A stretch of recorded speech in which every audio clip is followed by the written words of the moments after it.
In 3, 2. Hello, Younique family. My name is Derek Maxfield. I'm originally from the city called Meridian, Idaho. I don't think ever during my childhood did I ever feel like I was destined to do anything special, and certainly not to the degree that's happened with Younique. I actually spent most of my life feeling like a nobody from nowhere. Because I came from a small community, I had to take a really good look at my life and do a lot of soul searching to figure out what I can offer and what I do have to contribute. I met Shalane at church, of all places. She really allowed me to spread my wings and didn't hold me back. And I fell in love with her and with that. And 3 months later, we were engaged. We went to stay with my parents for the summer. And that's when all of my health challenges started, and I found out that I had leukemia. It was just 5.5 months after we got married. It kind of gives you a perspective of how fragile life really is and how instantly it can be changed. After only my first round of chemotherapy, there came a patient onto the floor, and I stopped by and I met Greg Johnston. He was a cowboy from Vernal, Utah. We formed a bond really quickly because I was his source of knowledge to know what he was about to go through. We both like to consult for so. And Mentos.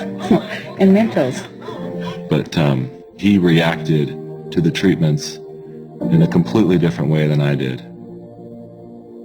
I started to accept that he wasn't going to make it.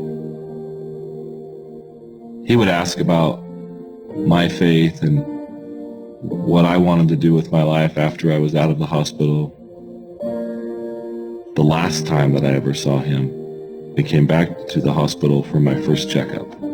And Greg was back in the ICU. I went into the ICU and I knelt down by his bed. And so I grabbed his hand and I said, Greg, I want you to make it back up to the floor one more time. And he squeezed it back and he said, Derek, it's okay. But he asked me to live for us both and to do something great with my life. I accepted it that day, but I had no idea how I would do that. He passed away soon after that. The thought of needing and wanting to do something great with my life, I think I had convinced myself that I had a long life ahead of me. It just wasn't possible for me right then.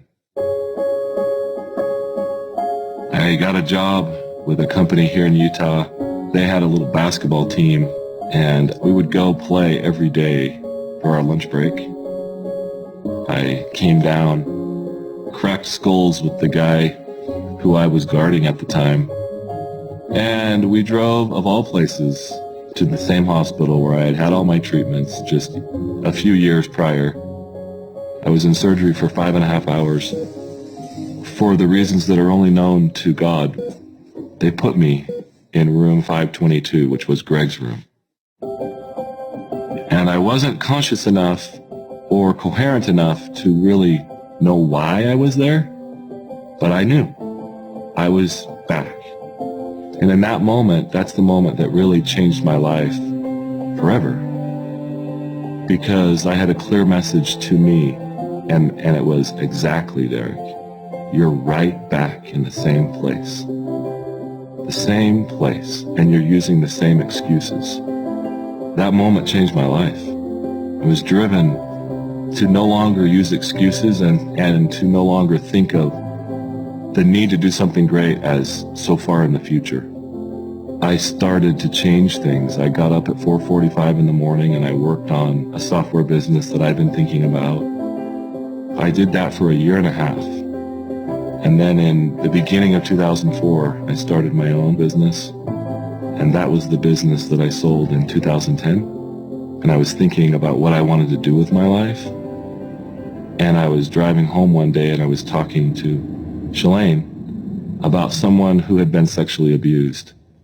And it always troubled me and bothered me that a woman would take guilt on herself for what someone else had done. And I said, Shalane, that's not fair. Somebody should do something about that. And I knew that somebody was me, and that something was to start another company that could be successful enough to fund that cause. I totally felt the same frustration in her behalf that he did, and the shame and the guilt that affects their life so negatively is such an injustice. A very detailed thought came into my mind, and it was a retreat that was nestled in the mountains, and a place for these women to begin a healing process. That clarity I knew could only come from God, because it had come just that quickly, and it came in an instant. And I started to work on those plans right away. I don't think that we could have even imagined what needed to be done. We were just focused on what we could do, and it has become more than we ever imagined it could be. We're trying to reach all of them through a message of hope, and a message that this is not your fault, and to have a chance for them to reclaim the hope that was lost and perhaps taken from them. We've had approximately 1,800 women come through the retreat. I see faces every time I hear the number. It's Sarah, and it's Heather, and it's Heidi, and it's Amanda. It's not just numbers for me, it's people. I think when you give someone hope, they can then become the steward of their own healing. But that's the point, is that we simply open the door, help them feel that there is hope. And that's the goal of the retreat. And I think that we are accomplishing that. I'm grateful for all the people that drive Younique and all the presenters out there, because it is through them that we really accomplish the means by which we can support this cause. I think we're getting there, and I think that the army that we do have now is such a tremendous base. They are such a force for good. I absolutely feel like the things that have happened over the past few years with the Younique Foundation have been the fulfillment of my promise to Greg. I could die now and see him and feel like I kept that promise.